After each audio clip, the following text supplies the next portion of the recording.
Om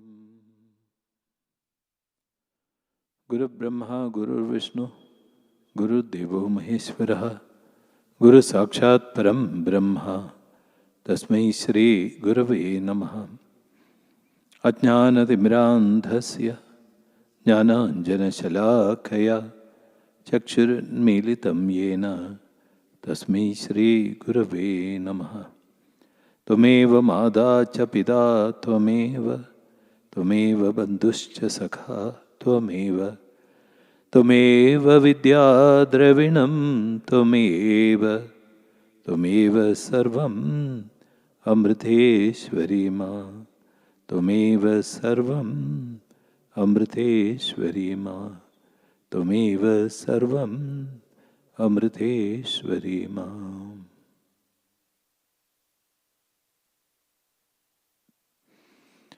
Om Amriteshwari Namah. We'll begin with a short meditation. Kindly sit straight and make sure your vertebral column, spinal column is erect.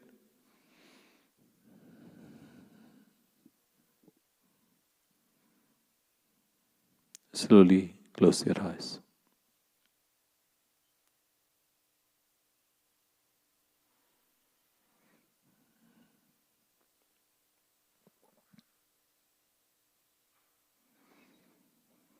Slowly bring your awareness on your breathing.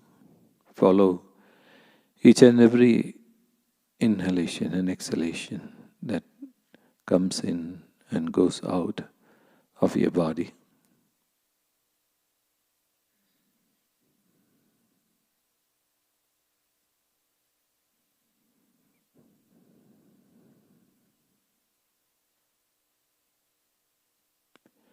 As you watch your breath, you will also slowly start relaxing and feel completely relaxed after some time.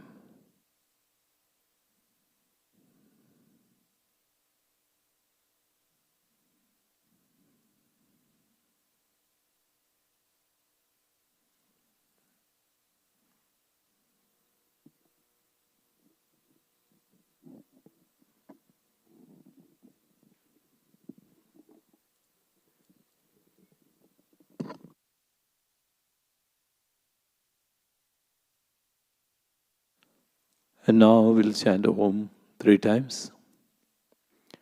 As we chant Om, visualize the sound of Om to arise from deep within you, traveling upwards along your spine,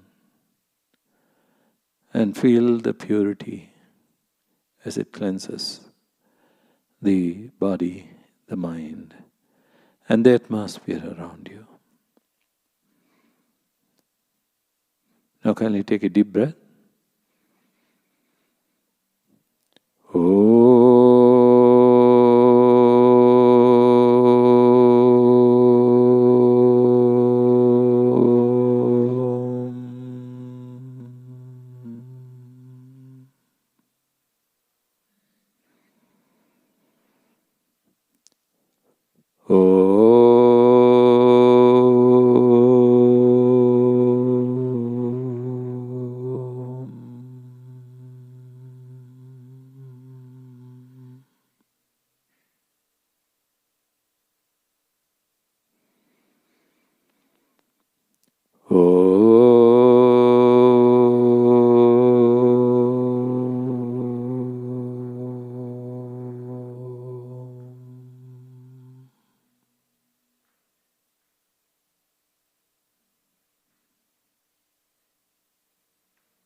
Feel the reverberations of Om in each and every part of your body.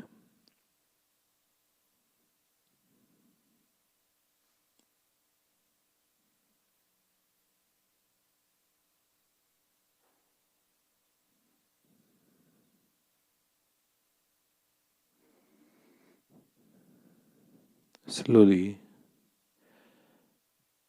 bring your awareness once more to your breathing.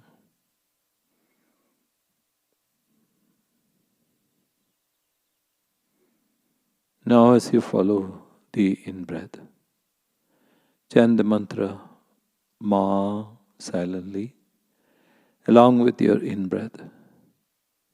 And when you breathe out, chant Om.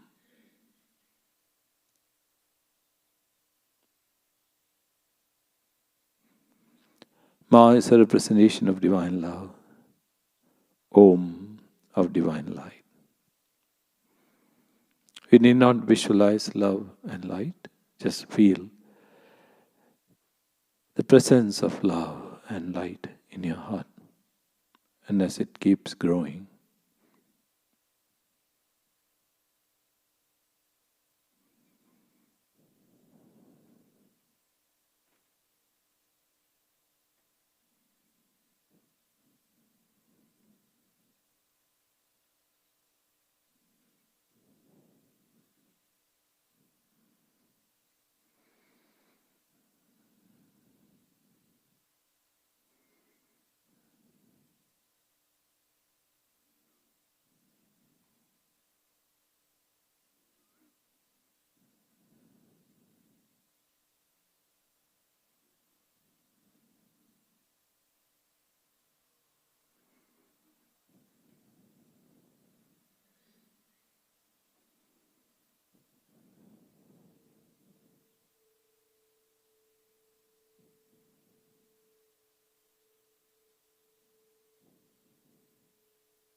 slowly and slowly the reverberations of Ma and Om become more and more subtle.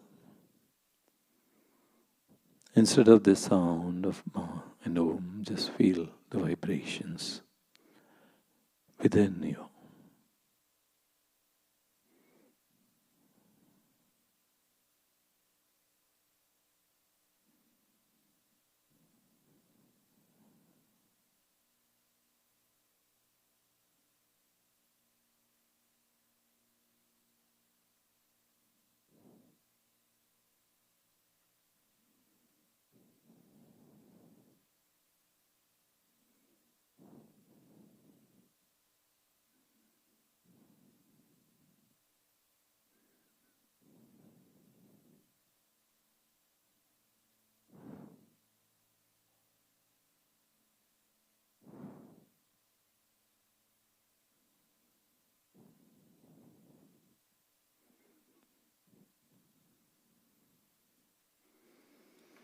Now, feel your heart being filled with that divine love and light. And your heart expanding like a flower bud that opens up into a beautiful flower, giving fragrance and beauty.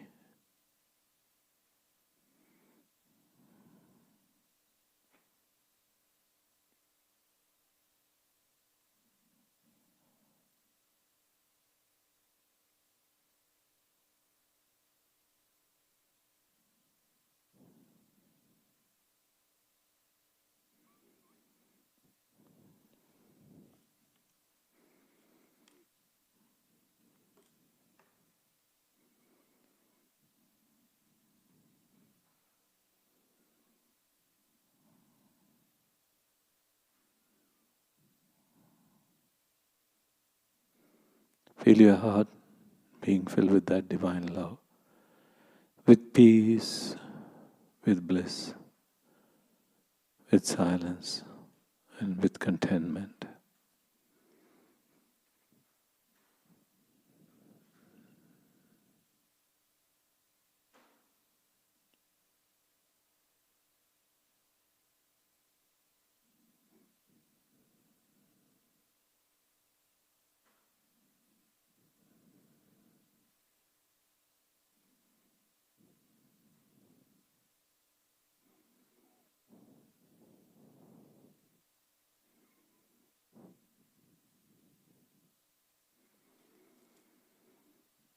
Now imagine that love and light going out from your heart to all the beings in this world, just like the rays of the sun.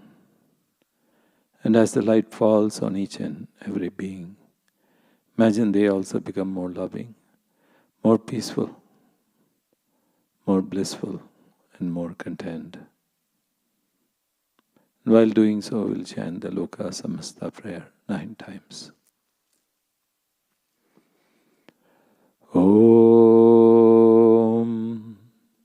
Loka Samasta Sukhino Bhavantu. Loka Samasta Sukhino Bhavantu. Loka Samasta Sukhino Bhavantu. Loka Samasta Sukhino Bhavantu. Loka Samasta Sukhino Bhavantu.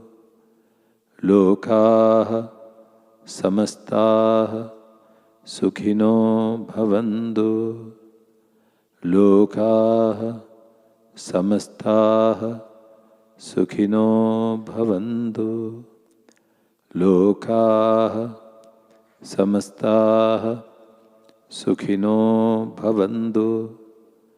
Loka Samasta Sukhino Bhavantu. Om Shanti Shanti Shanti. Om Shri Gurubhyo Namaha. Hari Om.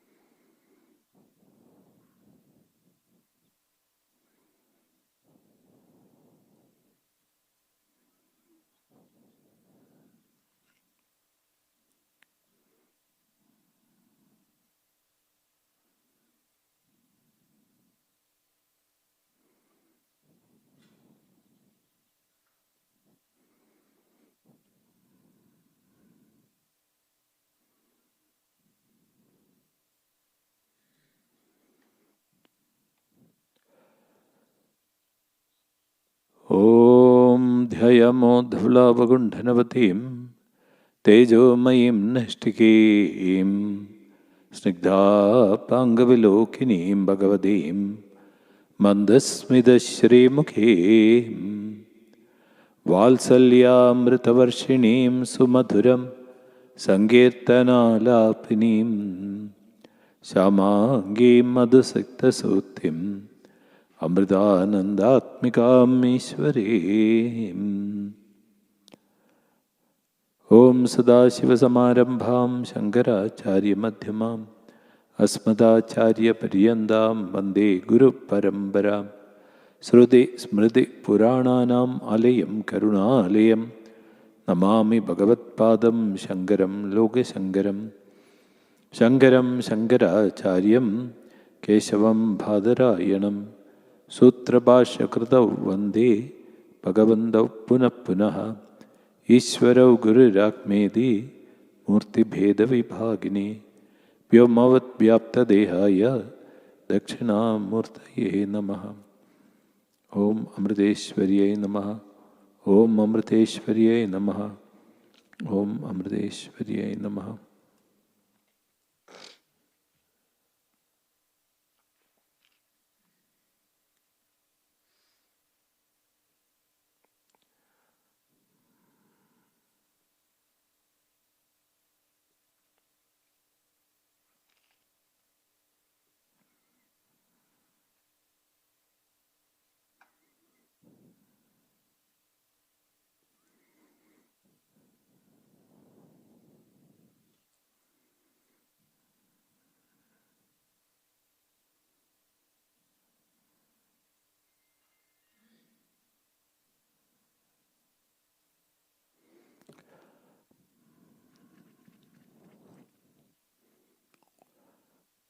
Om Amriteshwari Namah. In the last session, we saw that Lord Krishna was reminding the gopis of their duties to their husbands, to the wife, to the children, and to their family. And he was telling them that they should go back and take care of their husbands and children and all these things. And the gopis refused to say all these things. And they said that, why do we lead a life? The life is for, human life is for attaining liberation, and that is to be with the Lord. And there is nothing greater than to be with the Lord. And they said that in one sense, all this dharma, the household dharma, is ultimately leading them to this only. Then if they are with the Lord, then how does it affect them in any way? There is a question that was asked to Adi Shankaracharya, Lord Shankaracharya, the first guru. And as you know, he took sannyasa initiation at the age of 8. And he became a sannyasin at 8. So some of the people who wanted to debate with him asked him, isn't this step like from a brahmachari to a grahastha to a vanaprastha and then to sannyasa? So shouldn't you follow these 4 varna asramas? That is, first being a brahmachari as a young boy or a woman, then going to grahastha, having a family. From the family you go to vanaprastha, where you leave the family and go to and do meditation or live in an ashram. And then finally, renunciation through sannyasa. So, Lord Shankaracharya asked this question: why should you go through these 4 ashramas?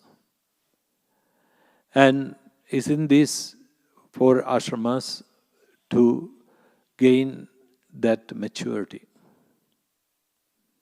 And you go through these experiences in order to achieve the spiritual maturity to understand that all these 3 ashramas are only to gain the Lord. And it's only to wipe out all the karmas and finish it. And then he asked this question, if I am already mature enough from jumping from brahmacharya to sannyasa, why should I go through all those problems in life? So similarly, the gopis are asking this question to Lord Krishna, and Lord Krishna was just testing them. And he was also telling them that to have a relationship with a paramour is a bar to heaven and all these things, and he was telling them. So the gopis who pleaded and said that only the wise men, the saints always says attachment is needed to thee, to the Lord. So if what is the use of this love to husband and children if the end product is misery only? And as we saw that, all these relationships slowly start falling apart one by one, and at the time, especially at the time of death, nothing remains except our relationship to the Guru or to the Lord. And they said even the minds of animals have been drawn to Lord Krishna, and they are attracted to you, as we can see all the animals in Amritapuri also, the different animals who come there, including all the dogs and the other animals. Recently one of the monkeys came and gave birth to a child in the ashram.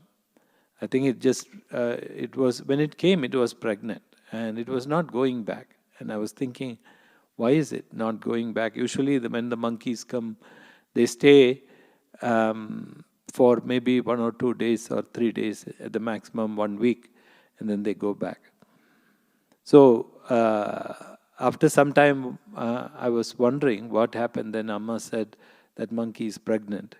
That's when we realized that it was pregnant, and then it gave birth in the ashram to that child. So even they have a sense of what to do and what not to do. So so they're saying this. This is the highest dharma. That is what it is. So even when we came to the ashram, when we joined the ashram, we were asked this question that don't you have a dharma? Don't you have a duty to look after your parents? How can you abandon the duty to your parents and just become brahmacharis and live in the ashram? Because we were so young. And, Amma answered that question saying that the highest, the para dharma, that is the highest dharma, is to seek liberation, achieve liberation. And if you are pursuing this, all the other dharmas can be cancelled, or it can be you can sacrifice all the other dharmas. And so it doesn't matter.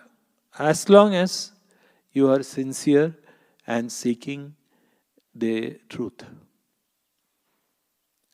But if you are not, if you are just pretending to stay in the ashram, then it's a different story. That's not correct. But if you are there doing your sadhana, spiritual practices, and trying to achieve the supreme goal, then all the other dharmas can be just dismissed. And we don't have to worry about those things. So that was Amma's answer.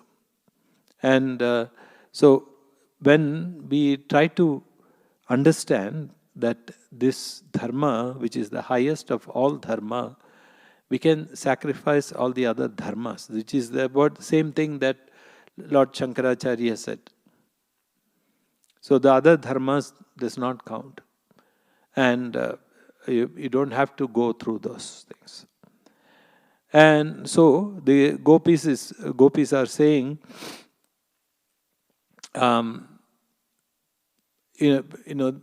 don't give us this all this preaching when we cannot go away from you, and we are just afflicted in there by the love of the supreme love of the God. What else can we do? So at that time, Sri Shuka said, hearing the piteous wailings of the gopis, Krishna, the master yogi, smiled and out of pity for them proceeded to regale them with love sports in spite of his being absorbed in all the Atman consciousness all the while. And amidst this assembly of women, all with faces like flowers full blown before the loving glances of the beloved, Krishna with his charming movements and still more charming smile revealing the beauty of his jasmine-like teeth, shone in the manner of the moon amidst the stars. He moved about in that woodland as the leader and the protector of that concourse of more than 100 women, praised by them in songs himself, sounding the flute at high pitch, wearing the Vaijayanti wreath made of wildflowers, and adding to the beauty and sublimity of the forest by his movements. So he was moving along with them, and especially they were saying that even though he was sporting with them, he was all the time absorbed in the the Atman consciousness, that I am the Atman. And with the gopis, he went to the snow-like sands of the river and sported with them, enjoying the breeze coming across the river, carrying the cool water particles and the fragrance of water lilies. When they found themselves entertained in this way by no less than an individual than Krishna, a great personage and possessor of all divine powers, pride entered into the minds of these women, and they thought themselves to be the most superior of their kind. So, naturally, we all know this.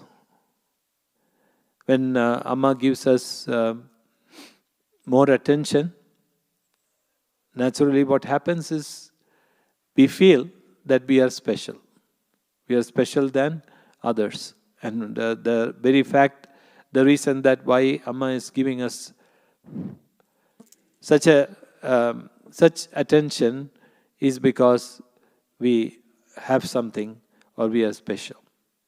And so Lord Krishna understood this in the gopis also, because gopis were having that great fortune of being with Lord Krishna, and the only people who were around the Lord at that time.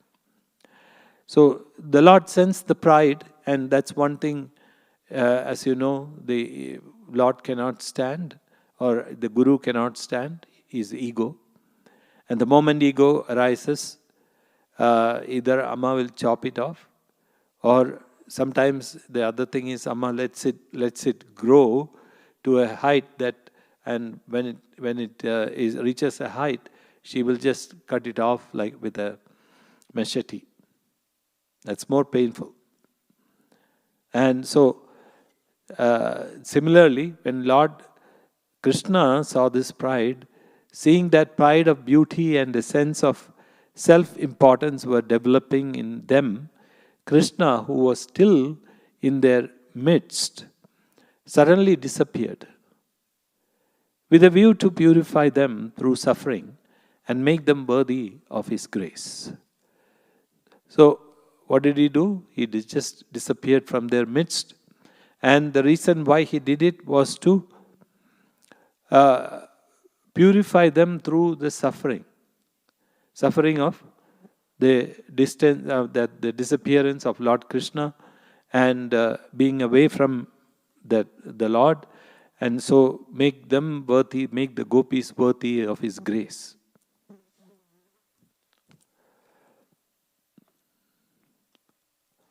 And Sri Shuka said, the gopis, on noticing that Krishna had suddenly vanished from their midst, became distressed as the cow elephants in a herd would be when their leading tusker is gone.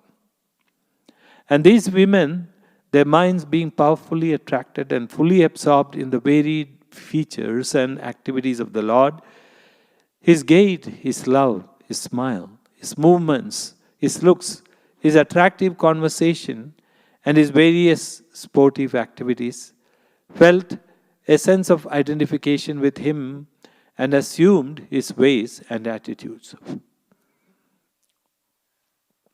So they were saying that when the Lord disappeared, that also that their minds were completely absorbed in the Lord itself. And so because of that, they had an identity with the Lord. And so what happens is also, because of that identification with the Lord, so they started acting and behaving as if he was there. And those beloved ladies of Krishna felt so attracted by his gait, laughter, looks and conversations that they felt themselves to be one with him and imitated these sportive ways and declared themselves to be Krishna. So that's how they tried to escape. They started thinking that they themselves were Lord Krishna. And they acted like Lord Krishna. And singing loudly, they moved from forest to forest in a body in search of Krishna like demented persons. And they inquired of forest trees the whereabouts of all pervading being who is within and without all entities like the Akasha. So they also, in that sense, they felt the departure of Lord Krishna and the immense grief that of the bereavement of the Lord. Not the bereavement, but the bereavement of the absence of the Lord. And so what happened is the disappearance caused also so much of sorrow in them. And then they, as they were walking in the forest, they started talking to the trees. And so also even to all of nature. And he said, "Oh Ashwadha," that is a tree. "Oh Plaksha," these are all trees. "Oh Kurabaka," "Oh Ashoka," "Oh Naga," "Oh Punnaga," "Oh Champaka. Did you see the son of Nanda going through this way? Having stolen our hearts by his smiles and glances of love? Did Krishna, the brother of Rama, that is Balarama, whose smile can steal away the self-possession of even the proudest of women, pass this way? Oh auspicious Tulasi, did you see Krishna, the one dearest to you, the one who carries you in his floral wreath, along with the honey beetles who settle on you by the attraction of your fragrance? O Malati, O Mallika, O Jasmine, have you seen Madhava going by, enrapturing you with the casual stroke of his hand? O Chuda, O Priyala, O Panasa, O Asana, O Jambu, O Vilva, O Nipa, O all ye other trees standing on the banks of the Yamuna, for the good of others, can you tell us about the whereabouts of Krishna to us, who are half dead on account of him? O Mother Earth, what great austerity had you performed to deserve this great good fortune, for this horripilation all over your body in the shape of a heavy growth of grass must surely be due to the contact of his feet. Did this contact take place just now as he passed this way? Or is it because of the impress of his feet made in his incarnation as Vamana, when he measured the whole universe with 3 strides, Or is it because of his embracing you in his incarnation as the cosmic boar when he lifted the earth up from the nether worlds? O my friend doe, wife of the deer, did Krishna, in the company of his lady love, come here, giving the blissful experience of the sight of his face to you? For here we get the sweet smell of the garland of kunda flowers that our Lord wears, mixed with the fragrance of the saffron powder from its contact with his lady's breast. O tree, did Krishna pass this way with one of his hands resting on the shoulder of his lady love and the other holding a lotus, followed by the host of honey beetles maddened with the fragrance of his tulsi garland? Did he care to return your greetings by your low bending bows with a loving look at least? Or did he fail in this even due to his engrossment with his lady?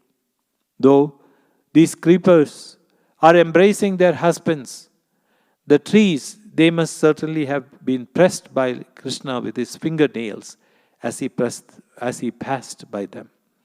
For otherwise, they would not have this horripilation all over this, in the shape of this abundance of tender leaf sprouts.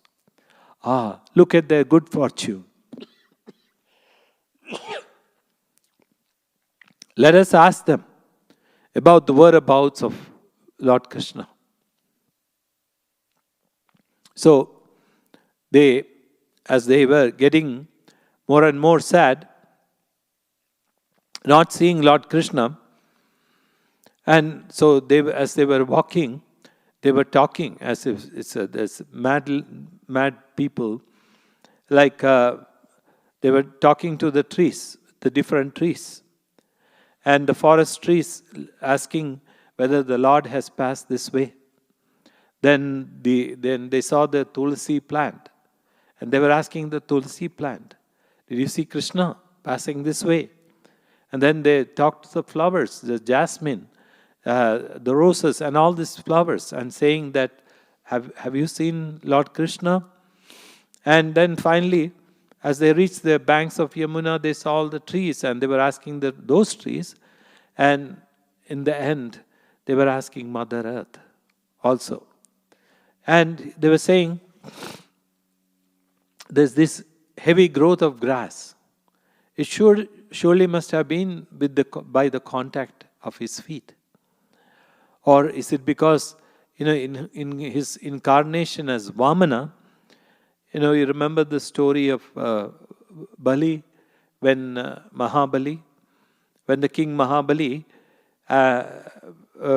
was asked by Vamana, who was a small child, only like 4 feet tall, he went and asked Mahabali, "I just want 3 foot of land." And Mahabali started laughing and said, you know who I am? I'm the king of all 3 worlds, and you are just asking for 3 feet of land? But in the end, what happened? The boy who was Mahavishnu grew up and up, that with 1 foot he measured all of the physical world. And with another foot he measured all the subtle worlds. And then he asked Mahabali, "Where should I place my 3rd foot? Because there's nothing else to measure." So that is the story here. So that's why, Mother Earth, they are asking Mother Earth. Was it because that during the Vamana Avatara, the Lord's feet fell on you? Is it because of that the young grass has grown? Or just the Lord just passed through this path just now? Or they're saying that, when the Varaha Avatara, that is, when he became the boar, he incarnated as a boar. When the demon hid it underneath the sea, the boar went and lifted up the earth, Mother Earth, and put it back. So is it because of that? And then they see the deers, they speak to the deers, they speak to the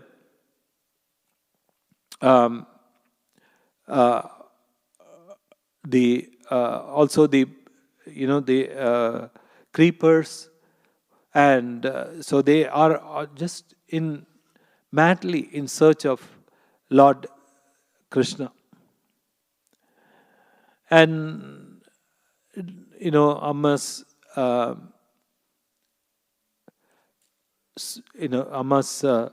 sadhana period also. There was this period when she also had enacted that she had separated from the Lord, and she was from her beloved Krishna, and she was searching for Lord Krishna. And in the beautiful bhajan, Sri Lalitambiga Sarvashakte, there are these lines. She's talking about the Divine Mother, not Lord Krishna here, but she's talking about the Divine Mother. And she's saying, Ninne pirinyoru neram amme vayya vayyottum. That is, these moments in separation are agonizing. And I will go crazy searching for you if you go on hiding like this. And there is Oro Kadal Karatorum Amme Ninne Tirayunnu Tiranyu and Karanyettum Nyan Oru Man Tariyodum Amme Ninne Kurichu Tirakidam Nyan. That is, I will look for you on every seashore and will inquire about you from every particle of sand. And then now she's talking to the coconut trees. And she's saying, Kera Virchangale Valligale, that is all the climbers. Ningal and Ammeye Kandu, that's when, have you seen my mother? And then Taragangale, Ningal, Pon Taragangale, Ningal Enganum and Amma Poyed Kandadundo. That is, oh golden stars. Did you see my mother on her way? And then Rakili Kutame, oh nightingales, Ningalanganum and Ammadan Vadi Kandadundo. That is, have you seen my mother anywhere? And oh hey Nishagandhi, that is the nightingales. Have your eyes seen my mother anywhere? Sorry, and then Nishagandhi, hey Nishagandhi. That is hey Nishagandhi means the the flower that blooms at night. So the night blooms. Tell me, did my mother go this way? So there's just this is so similar to this, and Amma's singing. When Amma's singing, she's just emulating that feeling of separateness. And she's saying that's why, looking for you, I will go mad. Searching for you, I will go mad. So this is in one sense, is the height of feeling of separation. And in the result of that is that ultimately the feeling of oneness with the Lord. And so, this is what happens to the gopis also. Speaking thus in the fashion of demented persons and engaged in exhausting search for Krishna, the gopis got so much identified in consciousness with him that they began to enact the various sportive performances of his infancy. So they became so identified with Lord Krishna that they started doing all the things that he was doing while he was a child. And one woman, one gopi, acted as Putana. Putana, the demon, who was the sister of Kamsa, who came to kill Lord Krishna while he was a baby. And as you know, she had applied poison on her breasts, and then was trying to feed Lord Krishna her breasts. And so then, so one of them acted as Putana, the demoness, I would say. And another, impersonating the crying infant Krishna, kicked at one who played the part of the cart. And so then Lord Krishna, then another one role as sucking the breasts of Putana. Then another one, the Shakadasura, that who came as a cart. So that one was playing that role. Then another one was playing as Lord Krishna as kicking the cart and identifying herself with the wind demon.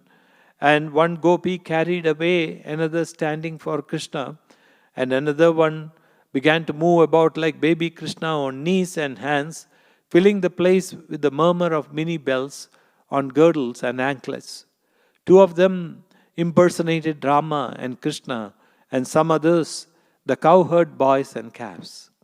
Enacting the sports of Krishna, one got killed as Vatsasura and another as Bhagasura. So one impersonating Krishna called back from a distance, another impersonating the cattle that had strayed away to a distance, one playing on the flute and frolicked while others watched the play and cried out in appreciation. In complete identification with Krishna, one put her hand on the shoulder of another and walked about saying, I am Krishna, see my charming gait. Do not have any fear of wind and rain. I give you protection from it. So saying, one lifted her upper garment with great effort as if she was holding aloft the Govardhana mountain. O king, another in identification with the Kaliya episode, got on the head of another and said, O evil one, go away from here. I am born to punish the wicked. Another one declared, O Gopas, see this terrible forest fire? Close your eyes, I shall give you relief immediately. One woman tied another to an imaginary mortar with a garland, while the latter, pretending fear, hid her face. So they started enacting all the leelas that the Lord had enacted while killing the different demons and also playing with the gopas.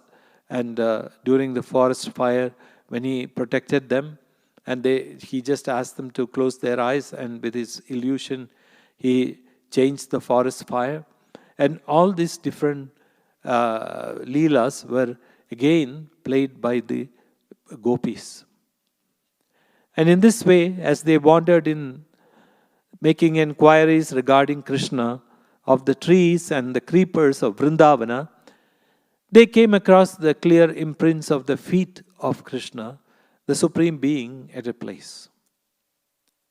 And looking at that, they said, these footprints are surely of that great one, the son of Nanda.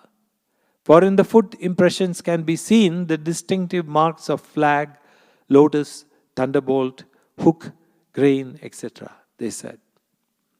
And as the gopis were tracing the track of Krishna step by step, they found them interspersed with those of a woman.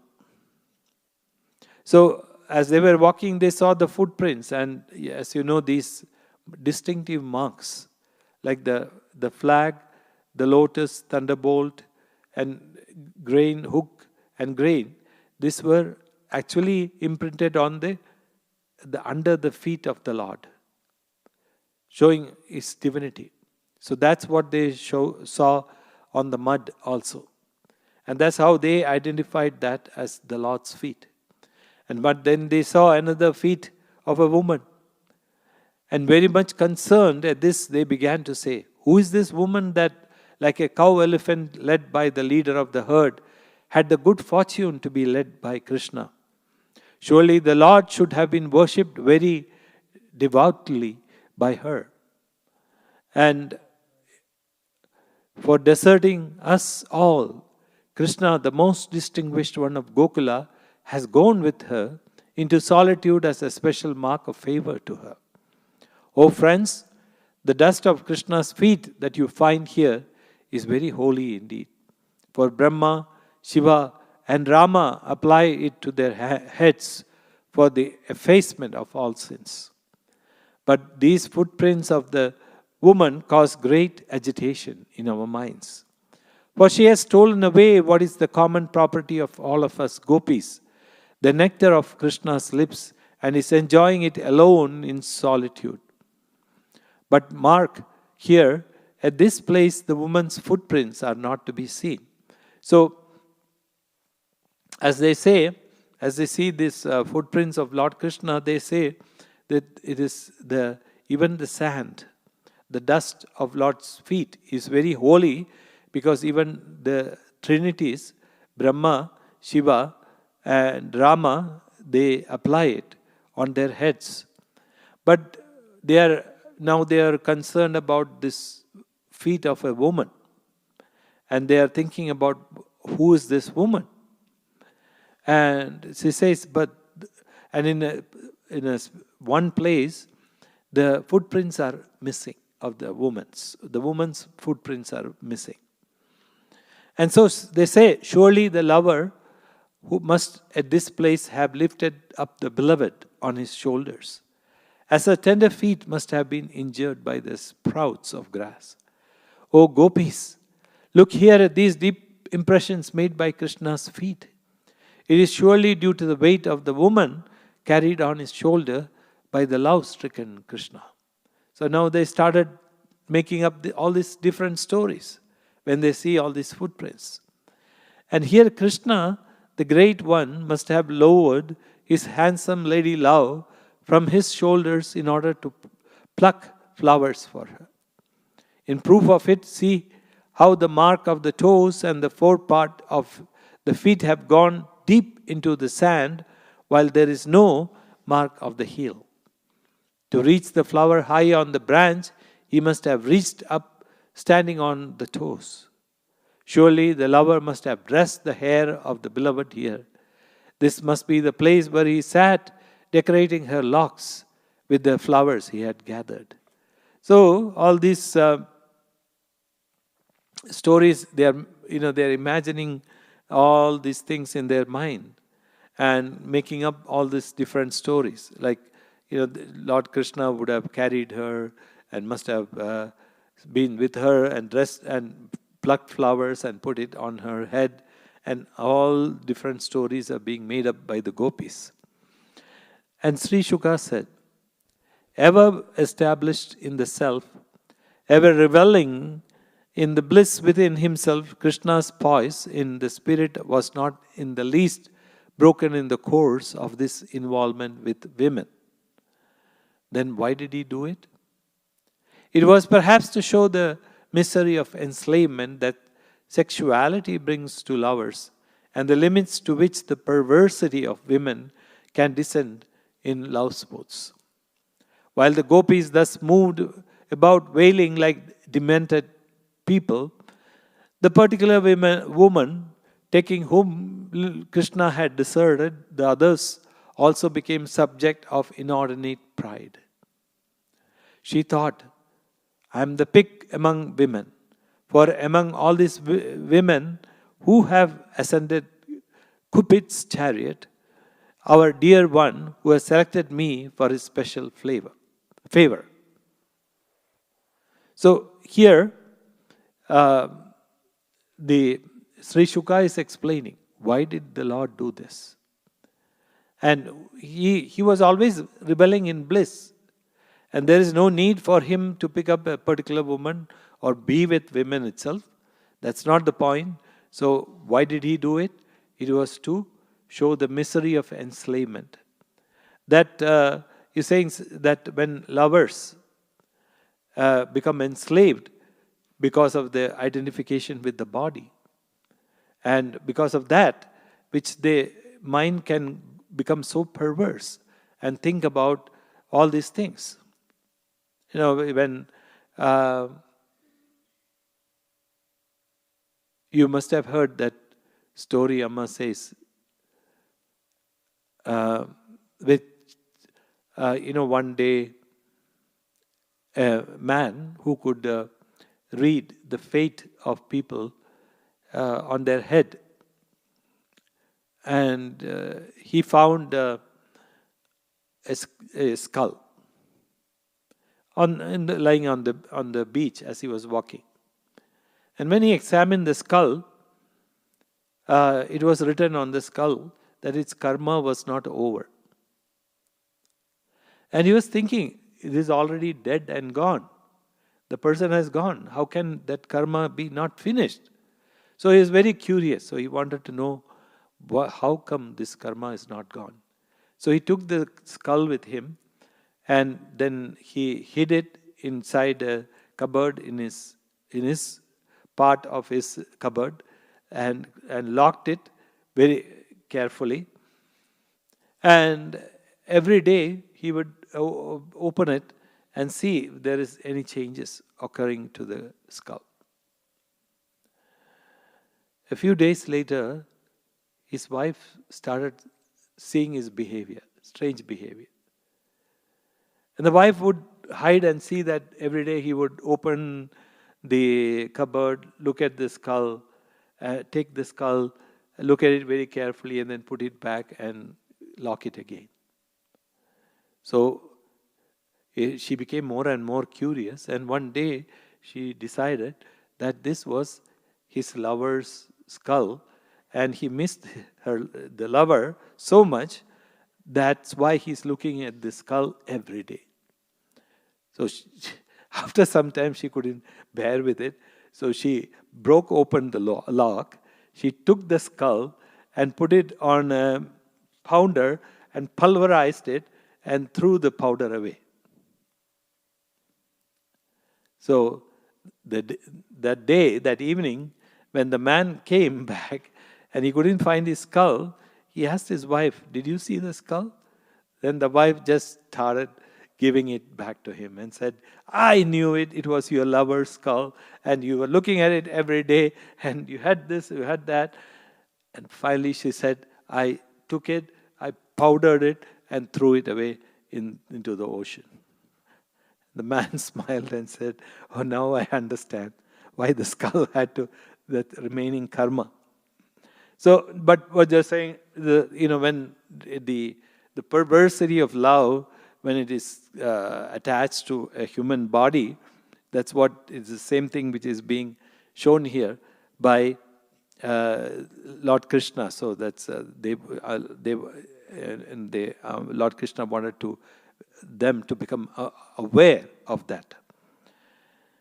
And so the woman whom Lord Krishna had taken also with him also started thinking that, oh, I must be so special to Lord.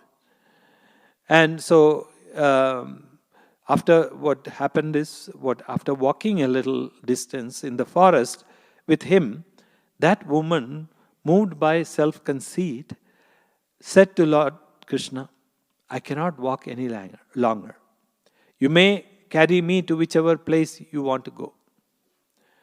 And Krishna then asked his beloved to climb his shoulder. Simultaneously he disappeared, whereupon that woman became repentant.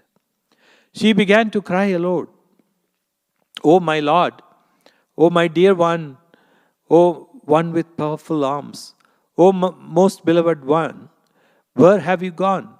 Reveal your whereabouts of friend to me, your handmaid, disconsolate and heartbroken as I am." So she also started crying because Lord could not put up with her pride also. So the Lord disappeared.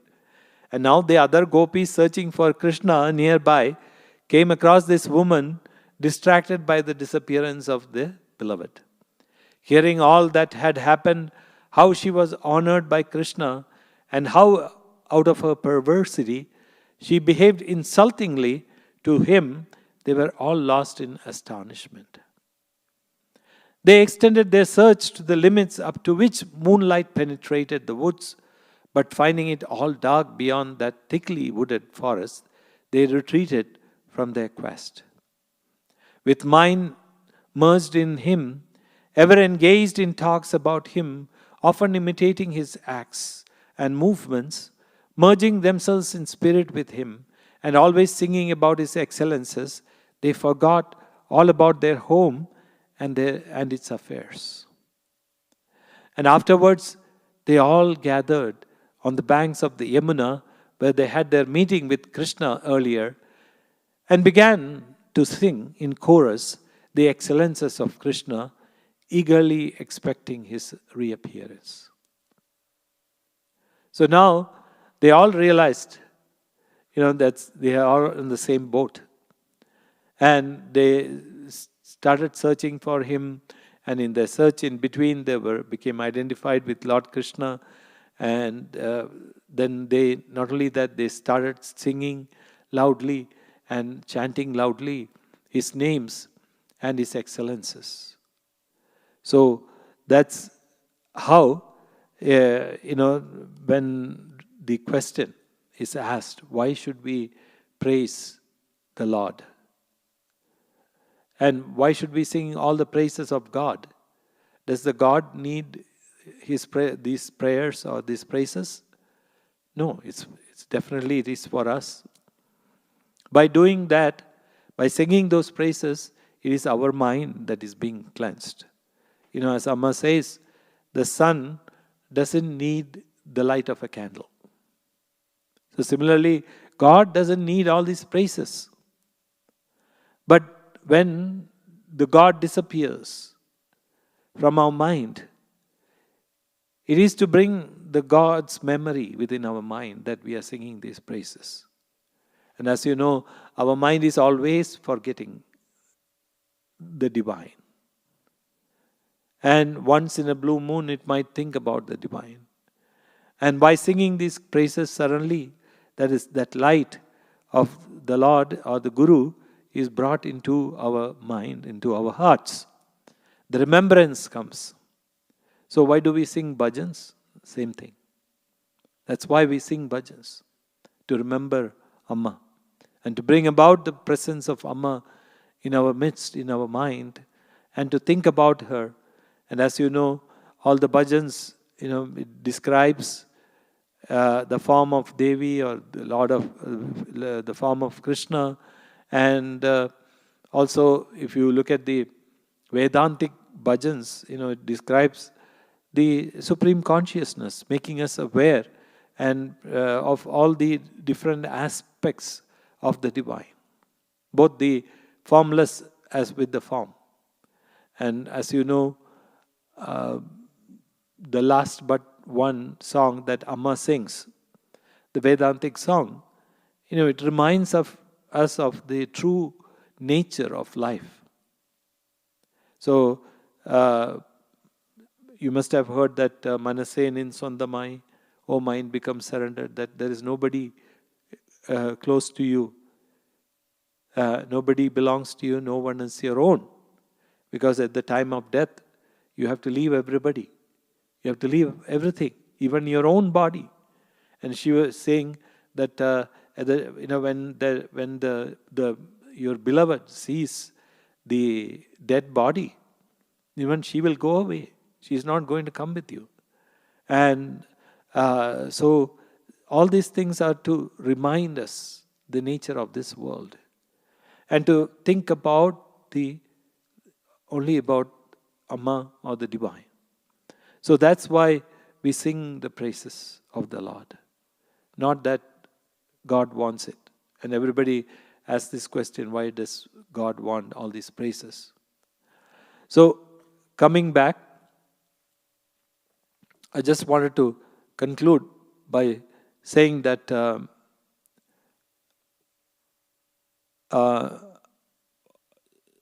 as the gopis kept on searching, and the moment, why does the God disappear from our mind? It is because of the pride, the ego. And as we know, our greatest enemy is the ego. Ego is nothing but a part of the mind, right?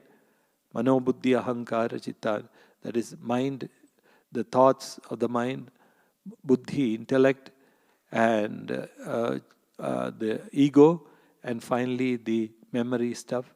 These are all nothing but the mind alone. So the ego is nothing but another form which the mind behaves. So as long as the mind is present, as long as the ego is present, God cannot come in.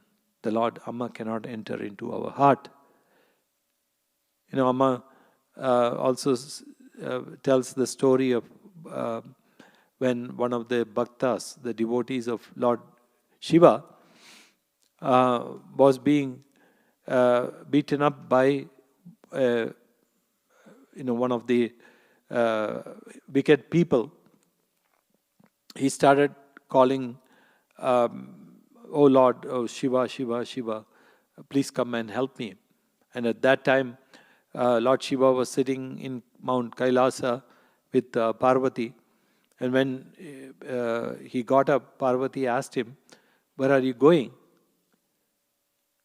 So Lord Shiva turned to Parvati and said, "My devotee is calling me because he is getting beaten up by a wicked person and I want to save him." And 2 minutes later, Lord Shiva comes back and Parvati is surprised and said, "What happened? Didn't you save him?" So Lord Shiva said, "Oh, he called me for some time, then he said, I'll take care of it," and started beating the other guy. So I don't have to take care of him. He just took care of him himself. So why should I go and save him? So the moment the ego comes, the ego is present, God disappears. So that is the gist of this episode with the gopis. And the God disappears when the ego is there, when we feel that Amma, the Guru, is with us only. So what should we do? We should look upon each and every devotee of Amma as Amma herself. So we place them in a higher pedestal than us and look upon them as the embodiment of the divine. And treat them like that. We should treat them like that also. Not just look up and visualize that. But we should treat them, we speak to them like that. And then that feeling that I am so special to Amma, or I am a devotee of Amma, I am the only devotee of Amma. The rest, everybody is just pretending to be devotees, but they don't do a single thing. I've heard all these things. People saying all these things. Look at that woman or that man. He just, or when Amma comes, he just dresses up in white, and then he comes to Amma and acts like he's so devoted. I mean, it's not our problem. Why do we look at all those things? And what happens around Amma? And so, as they say, 95% of what happens around the Guru is not our concern. What is our concern? To keep our mind focused on Amma. The rest, our effort should be that 5%. And the rest will, Amma will take care of it. And it's not for us to judge another devotee or another person, another woman, and say, this lady is like that. That's what happens, most of the time when we go to Amma and sit near Amma, the mind is acting like that. And then we ask this question, why did Amma give so much of love and so much of time to that lady? She's such a gossiper, and she has so much negativity, but still Amma gave her so much time. Why did Amma do that? Amma should not have done that. So we are teaching Amma what to do and what not to do in our minds. So those, in order to eliminate, those are all negativities arising out of ego. Our ego. That feeling of I, the great, or I, the special. So when we come near Amma, we have to see everybody else other than ourselves to be very special. That is the whole idea and the philosophy behind these stories. And we should look upon, as them as either as Amma's devotees, Amma's children, and that is another way of looking, that Amma's children, whom Amma is bringing with her, and we should just take care of like what we do with Amma and how we interact with Amma. And the same way we should treat them and behave with them and take care of them. So let Amma give us the ability, the strength to look upon everybody as Amma herself and to have that kind of attitude and move with that attitude, and let our actions speak for that change in our minds. Om Amriteshwari Namah.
Amritanandamayi देवी करुणा सिंधु भैरवी अमृतानंदमयी देवी करुणा सिंधु भैरवी अमृतानन्दमयि देवी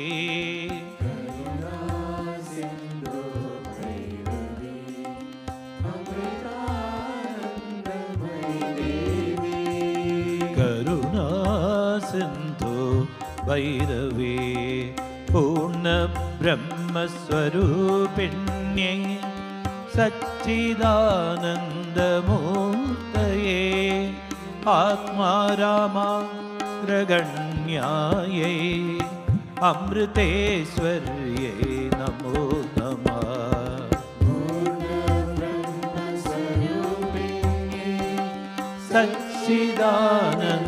सच्चिदानन्दमूर्तये आत्मारामाग्रगण्यायै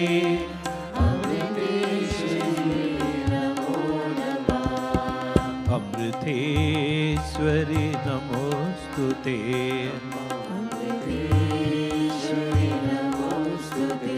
अम्ब अमृतेश्वरि नमोस्तुते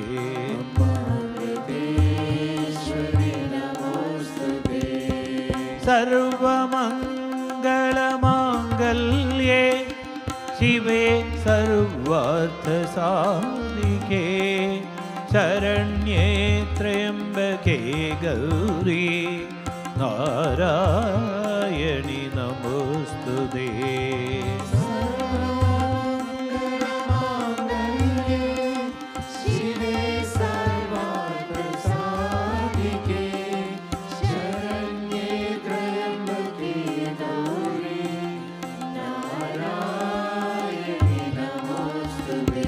अम्ब अमृतेश्वरि नमोस्तुते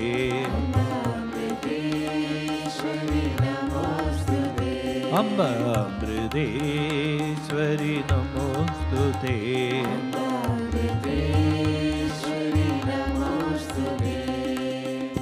त्वमेव माता च पिता त्वमेव त्वमेव बन्धुश्च सखा त्वमेव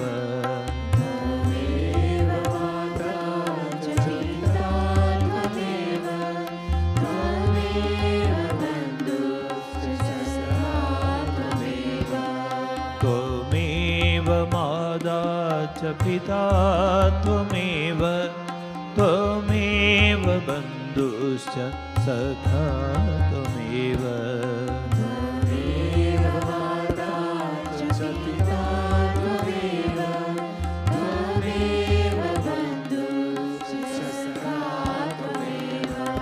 त्वमेव विद्या द्रविणं त्वमेव त्वमेव सर्वम् अमृतेश्वरी मा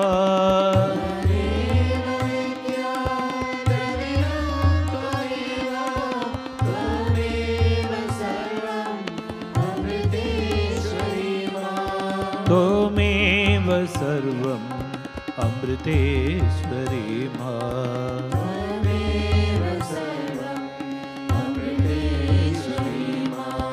शरणागत दीनार्थ परित्राणपरायणे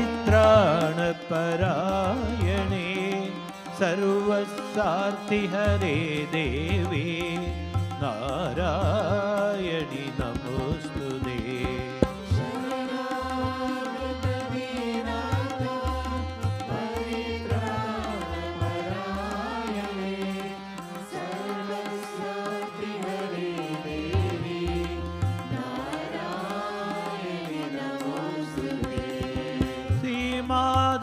श्री महाराज्ञी श्रीमत्सिंहासनेश्वरी चिदग्निकुण्डसम्भूता देवकार्यसमुद्यता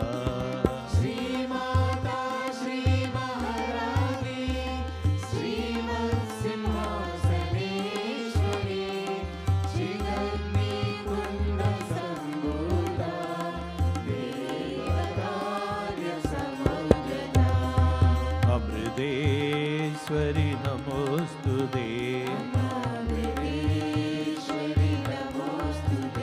अम्ब अमृतेश्वरि नमोस्तुते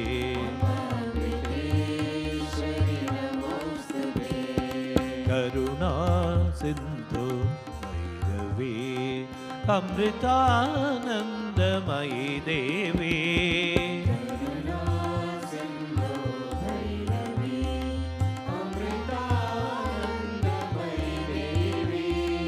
करुणा सिंधु भैरवी भैरवी करुणा सिंधु करुणा सिंधु करुणा सिंधु भैरवी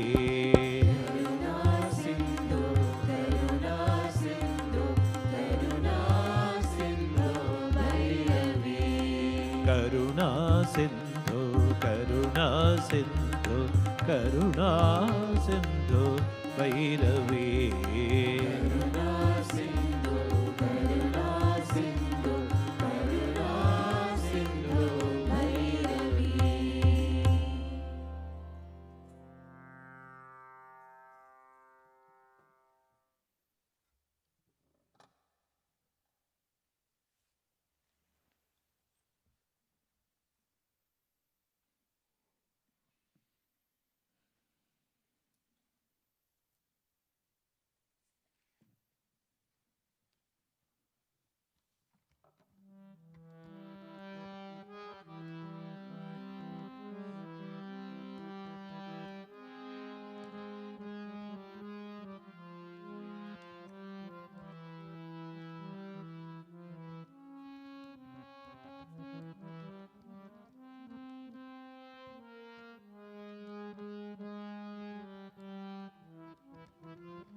दया करो तुम गणेश हमको निहारो करुणा से सुबुद्धि दे दो विपत्ति हर लो तुम ही सहारा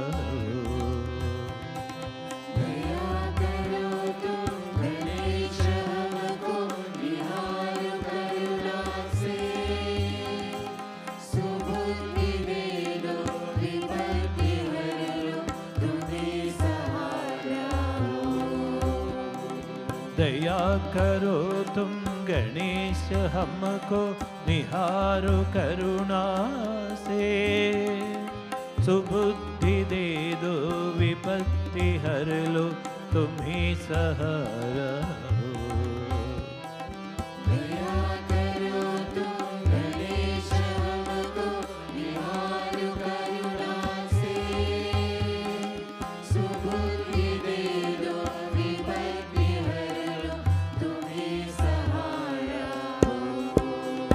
जय जय जय गणेश जय गणेश जय जय जय गणेश जय गणेश जय जय जय गणेश जय गणेश जय जय जय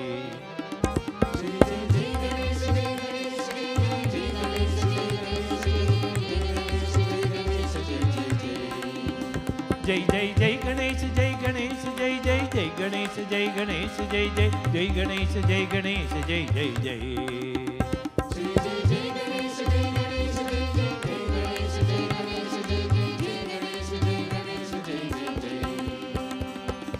गणेश वरदो गजास्य वरदो विघ्नहरा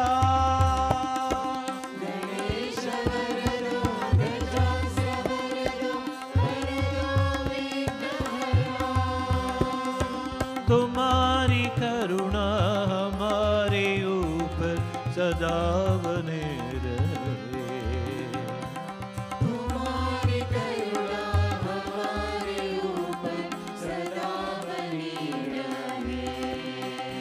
जय जय जय गणेश जय गणेश जय जय जय गणेश जय गणेश जय जय जय गणेश जय गणेश जय जय जय जय जय जय जय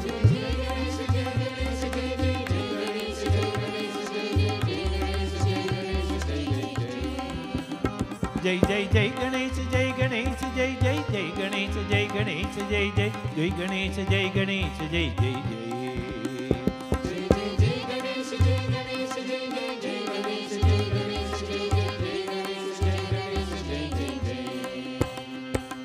गिरीन्द्र नंदिनी सुपुत्र हो तुम भक्तों के वरदाता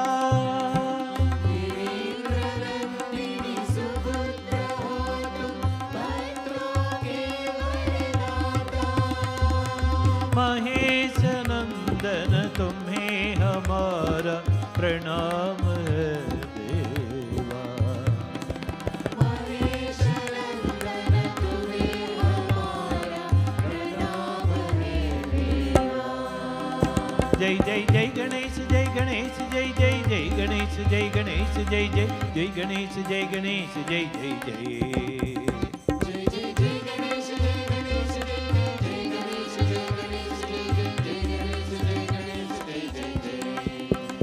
जय जय जय गणेश जय गणेश जय जय जय गणेश जय गणेश जय जय जय गणेश जय गणेश जय जय जय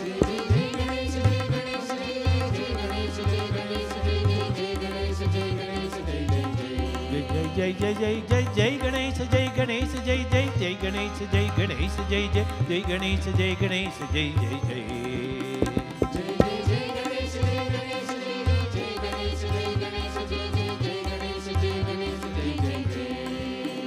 जय जय जय जय गणेश जय गणेश जय जय जय गणेश जय गणेश जय जय जय गणेश जय गणेश जय जय जय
कस्तूरी तिलकं ललाड भलके वक्षस्थले कौस्तुभम्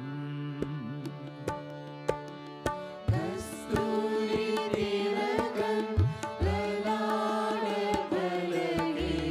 वक्षस्थले कौस्तुभम् कस्तूरी तिलकं ललाड भलगे वक्षस्थले कौस्तुभम् कृष्ण वक्षस्थले कौस्तुभम्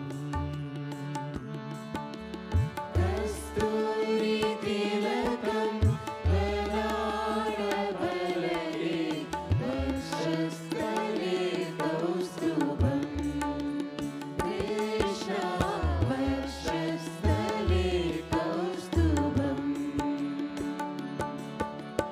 नासाग्रे नवमौक्तिकम् कृष्ण करतले वेणुं करे कङ्गणम् नासाग्रे नवमौक्तिकम्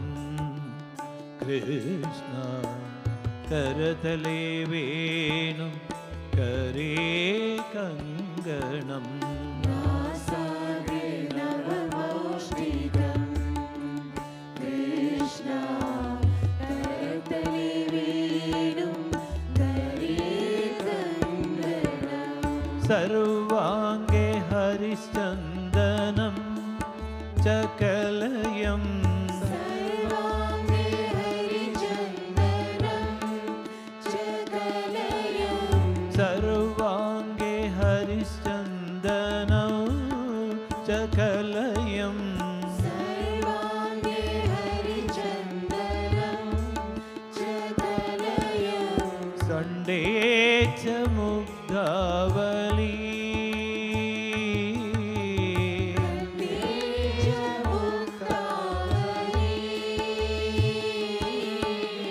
खण्डे च मुग्धावली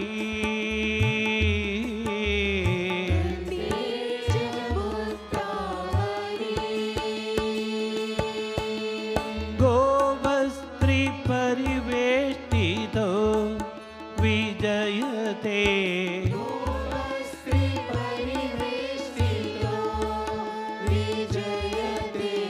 गोवस्त्रिपरिवेष्टितो विजयते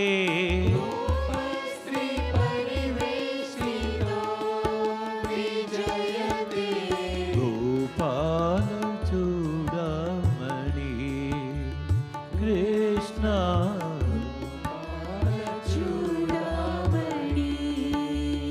कृष्ण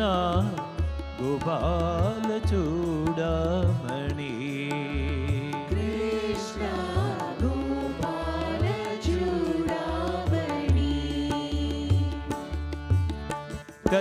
कस्तूरितिलकं ललाटफलके वक्षस्थले कौस्तुभम्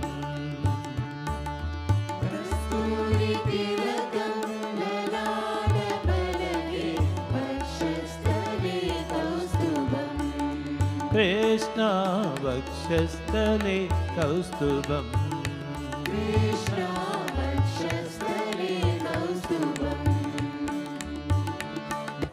नासाग्रे नवमौक्तिकम् कृष्ण करतले वेणुं करे कङ्गणम्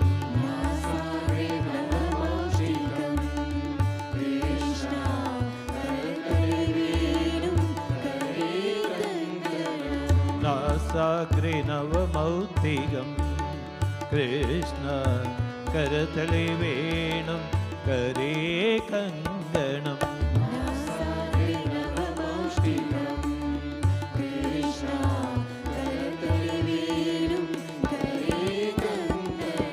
सर्वाङ्गे हरिचन्दनं चकलयम्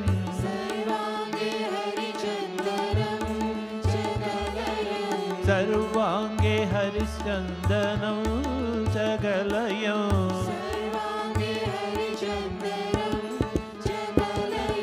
कण्डे च मुग्धावली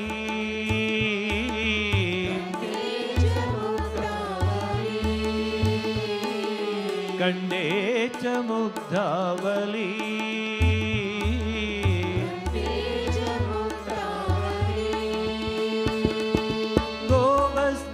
गोवस्त्रिपरिवेष्टितो विजयते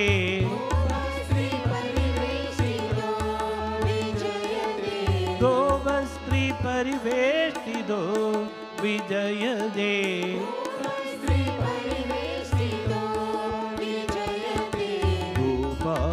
गोपालचूडामणि कृष्ण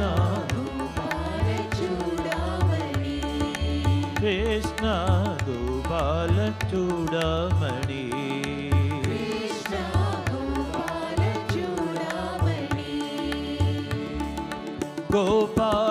गोपालचूडामणि गोपालचूडामणि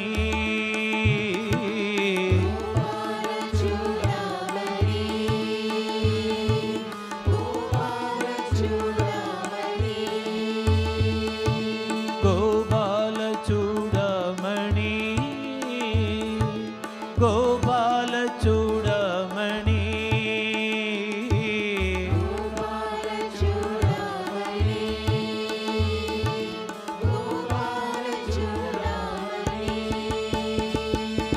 गोपाल चूड़मणि कृष्ण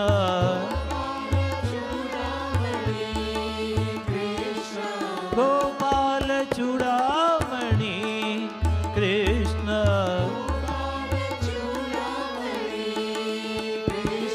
गोपाल चूड़मणि कृष्ण कृष्ण गोपाल चूड़मणि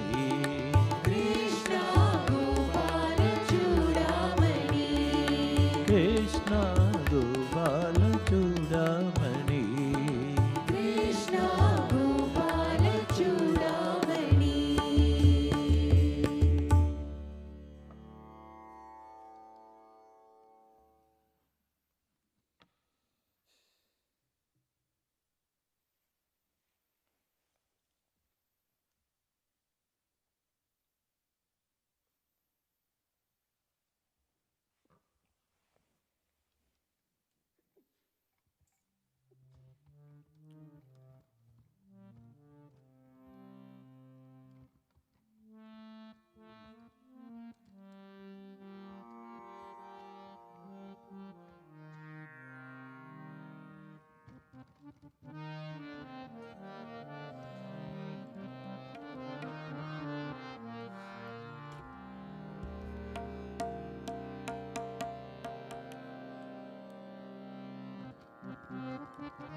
जय जय देवी दयाल हरि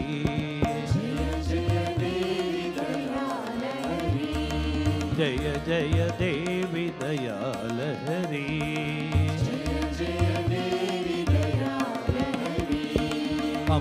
अमृतपुरेश्वरि पालय मां अमृतपुरेश्वरि पालय मां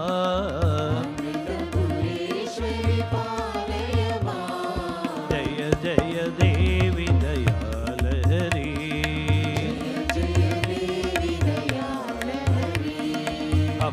अमृतपुरेश्वरि पालय मां अमले कमला सन सहिते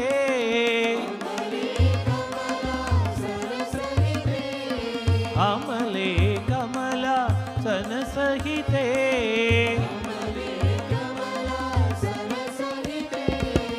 अद्भुत चरिते पालय मां अद्भुत चरिते पालय मां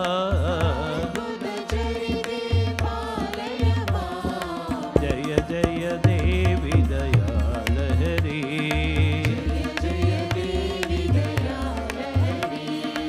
अमृतपुरेश्वरि पालय मां चतुर्मुख बाले मां पाहि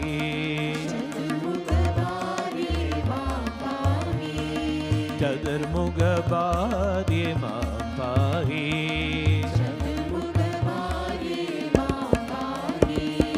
वाणी सरस्वती वाग्देवी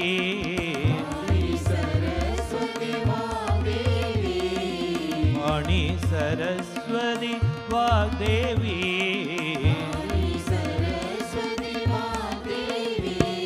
जय जय देवी दयाल हरि जय जय देवी दयालहरी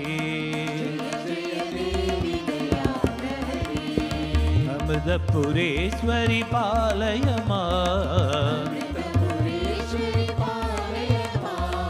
अमृतपुरेश्वरी पालय मां अमले कमला सन सहिते अमले कमला सन सहिते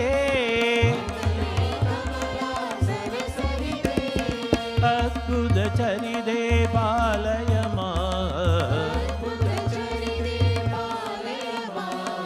अद्भुत चरिते पालय चतुर्मुख बार्ये मां पाहि चतुर्मुख बार्ये मां पाहि वाणी सरस्वती वाग्देवी वाणी सरस्वती वाग्देवी जय जय देवी दयालहरी जय जय देवी दयालहरी दयालहरी दयालहरी दयालहरी दयालहरी दयालहरी दयालहरी दयालहरी दयालहरी दयालहरी जय जय देवी दयालहरी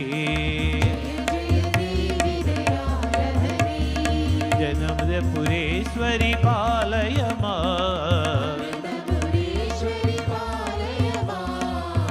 अमृतपुरेश्वरी पालय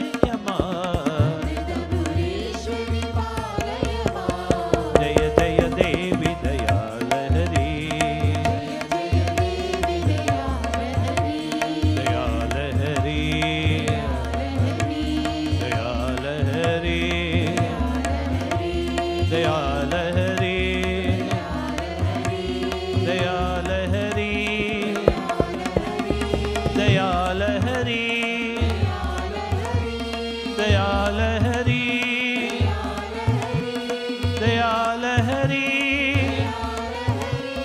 दयालहरी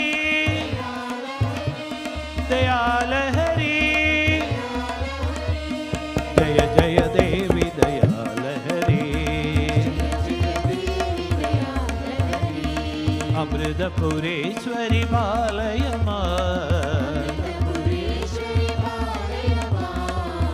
अमृतपुरेश्वरी पालय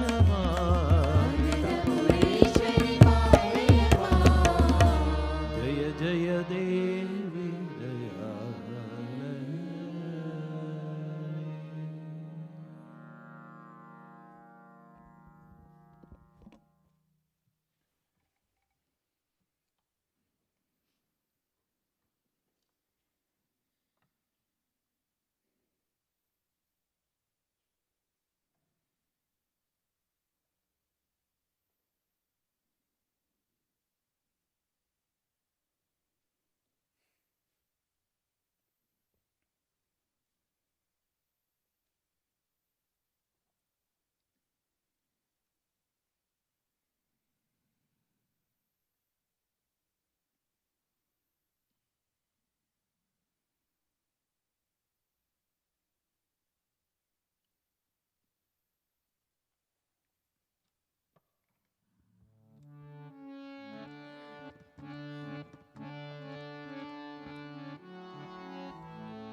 जय जय जग जननी वन्दे अमृतानन्दमयी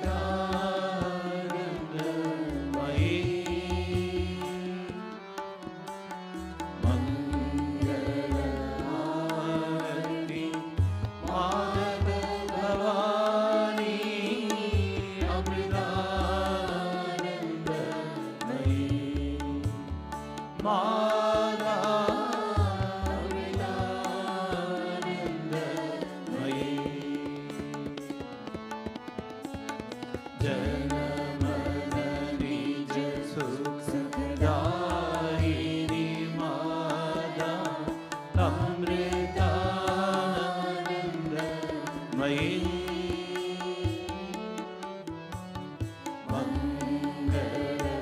मंगलकारिणी वन्दे जननी अमृतानन्दमयी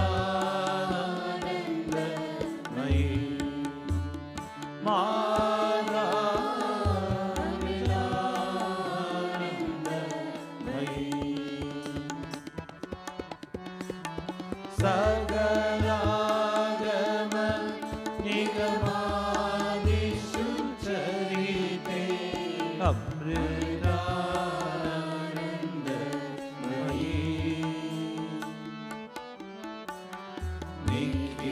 निखिलामय हर जननी वन्दे अमृतानन्दमयी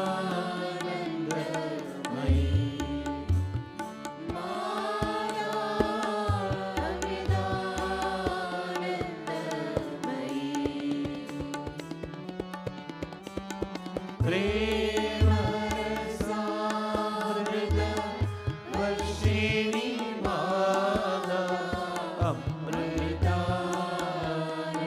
अमृतानन्दमयी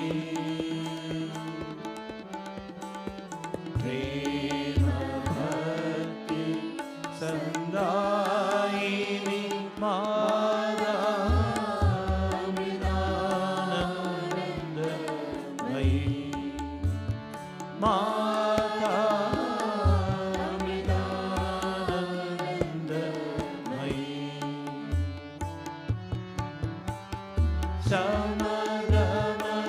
समदमदायिनी मनलयकारिणी अमृतानन्दमयी सदनं मम हृदि वसदा देवी अमृतानन्दमयी माता अमृतानन्दमयी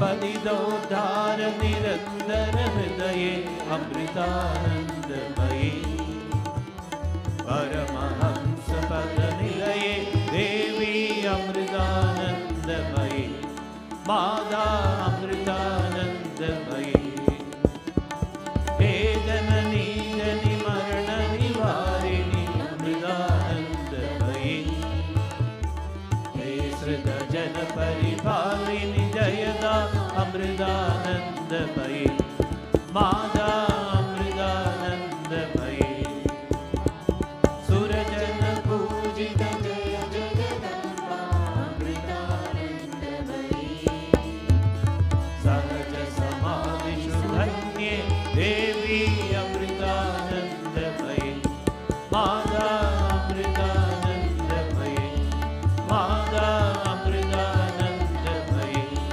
माता अमृतानन्दमयी ॐ जय जय जय जननी वन्दे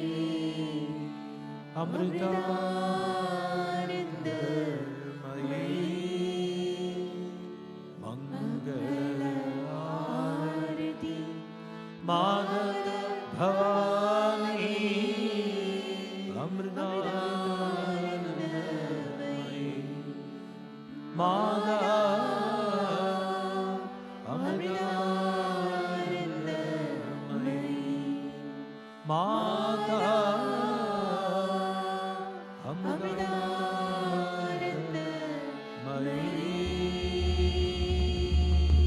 जय बोलो सद्गुरु माता अमृतानंदमयी देवी की।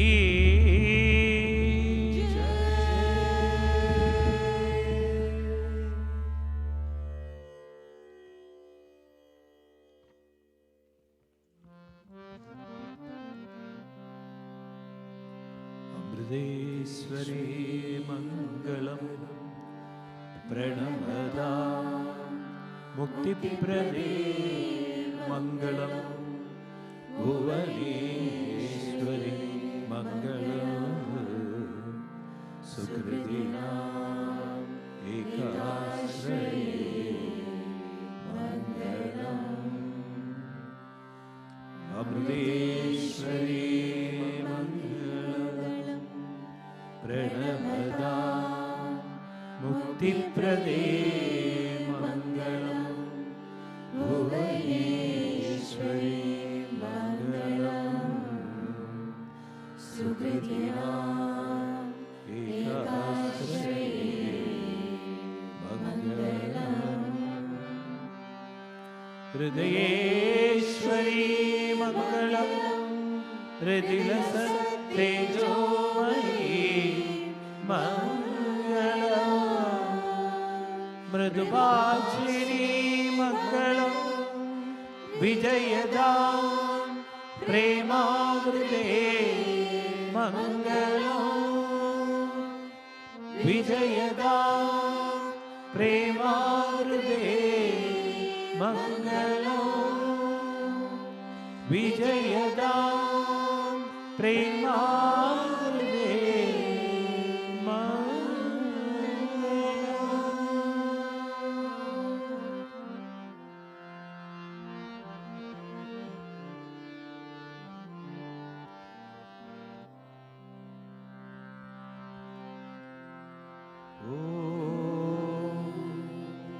असतो मा सद्गमय तमसो मा ज्योतिर्गमय मृत्योर्मा अमृतं गमय। ॐ शान्ति शान्ति शान्तिः। ॐ लोका समस्ता सुखिनो भवन्तु। लोका समस्ता सुखिनो भवन्तु। लोका समस्ता सुखिनो भवन्तु। ॐ शान्ति शान्ति शान्तिः। ॐ श्री गुरुभ्यो नमः। हरिः ओम्।